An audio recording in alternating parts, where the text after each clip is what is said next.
ये पुन्हा की तरुणाई है छत्रपती शिवाजी महाराजांच्या महाराष्ट्रातली तरुणाई आज तिरंगा झेंडा घेऊन पुण्याच्या रस्त्यावर हे सांगण्या करता आली आहे, इस तिरंगे को हम कभी झुकने नहीं देंगे। या तिरंग्याचा मान, सन्मान, अभिमान आणि स्वाभिमान आम्ही कधीच खाली येऊ देणार नाही, हे सांगण्याकरता तरुणाई या ठिकाणी आली आहे। बंधू भगिनींनो, आपल्या पूर्ण देशामध्ये तिरंगा यात्रा सुरू आहे।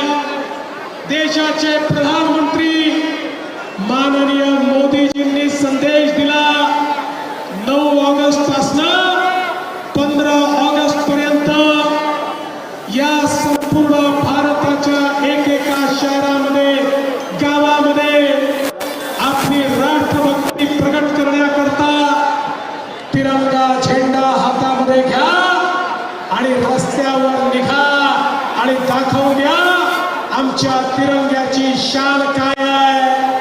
आणि आज आपण सगळे बघतोय, अरे त्याच 9 ऑगस्ट 1942 ला आपल्या देशाच्या नेत्यांनी, महात्मा गांधींनी एक नारा दिला होता, करो या मरो, अंग्रेजो भारत छोडो। आणि त्यानंतर ज्या प्रकारचं आंदोलन, ज्या प्रकारची क्रांती सुरू झाली, त्या क्रांतीतून 15 ऑगस्ट 1947 ला मध्यरात्री आपल्याला कल्पना आहे या भारताचा तिरंगा वर गेला।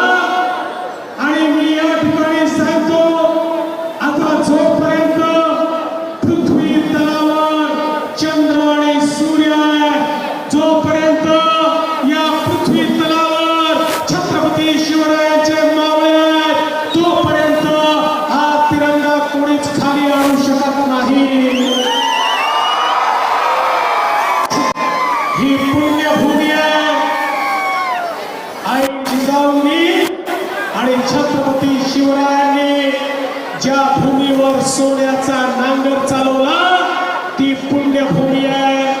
ज्या भूमीतून या ठिकाणी लोकमान्य बाळ गंगाधर टिळक यांनी स्वराज्य माझा जन्मसिद्ध अधिकार आहे आणि तो मिळवणारच हे ठणकावून इंग्रजांना सांगितलं, ती ही पुण्यभूमी आहे।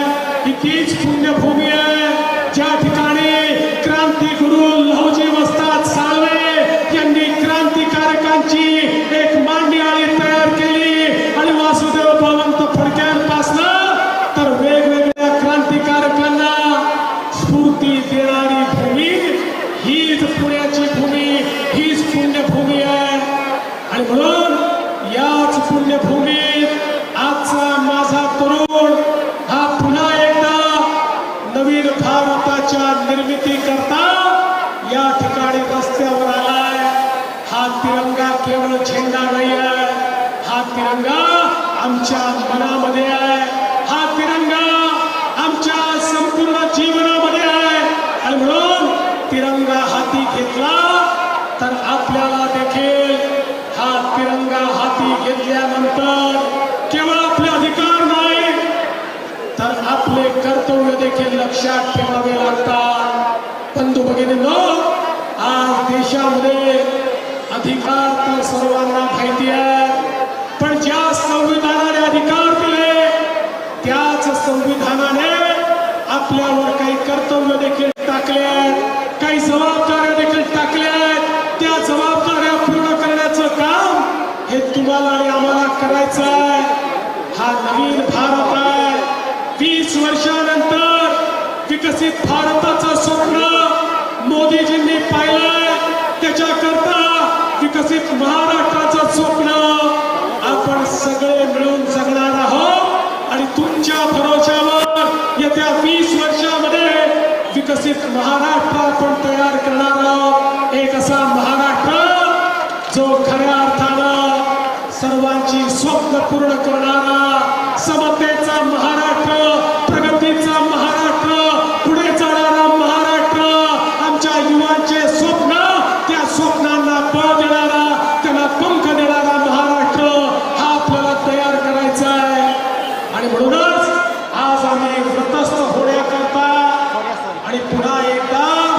स्वतःला आठवण करून देण्याकरता या ठिकाणी आलो की या तिरंग्याकरता कित्येकांनी बलिदान दिलं, कित्येक आमचे क्रांतिकारक हे फाशीवर गेले, फाशीवर जाताना वाचवा वाचवा नाही म्हणाले, ते म्हणाले वंदे मातरम, पुन्हा परत येऊ, पुन्हा भारताकरता लढू, पुन्हा तिरंग्याकरता लढू.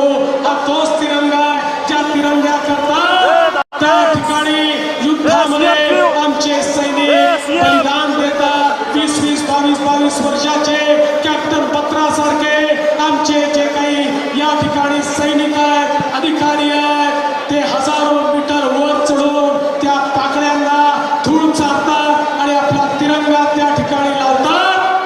हा तोच आपला तिरंगा आहे ज्या तिरंग्याकरता आमच्या तुकाराम ओंबळेंनी त्या ठिकाणी कसाबच्या गोळ्या खाल्ल्या, पण आपली हार मानली नाही आणि त्या पाकळ्या कसाबला पकडून त्या ठिकाणी फाशीवर नेलं. हाच तो तिरंगा आहे, हा तोच तिरंगा आहे की ज्या तिरंग्याकरता ऑपरेशन सिंदूरच्या माध्यमातून पाकिस्तानमध्ये घुसून आमच्या सैनिकांनी पाकिस्तानला तहस नहस करून टाकलं. हा तोच तिरंगा आहे. आणि म्हणून आपण पण जेव्हा हा तिरंगा हातामध्ये घेतो त्यावेळी आपल्यावरही तीच जबाबदारी आहे. मला विश्वास आहे ही पुण्यनगरी महाराष्ट्राची विद्यानगरी आहे, ही पुण्यनगरी महाराष्ट्राची इनोव्हेशन नगरी आहे, ही पुण्यनगरी महाराष्ट्राची उद्योग नगरी आहे, ही पुण्यनगरी ही भारताचं एक सांस्कृतिक बलस्थान आहे. आणि म्हणून पुण्यनगरीचे हे सर्व युवक जे माझ्या समोर आज मला तिरंगा घेऊन दिसतात, मला विश्वास आहे यांच्या भरोशावर उद्याचा भारत आपण उभा केल्याशिवाय राहणार नाही. आणि त्याकरता तुम्हाला सर्वांना शुभेच्छा देतो. 15 ऑगस्ट स्वातंत्र्य दिनाच्या तुम्हाला शुभेच्छा देतो. आणि दरवर्षी आम्ही असंच आमच्या तिरंग्याच्या मान सन्मानाकरता मैदानात उतरत राहू हा विश्वास व्यक्त करतो.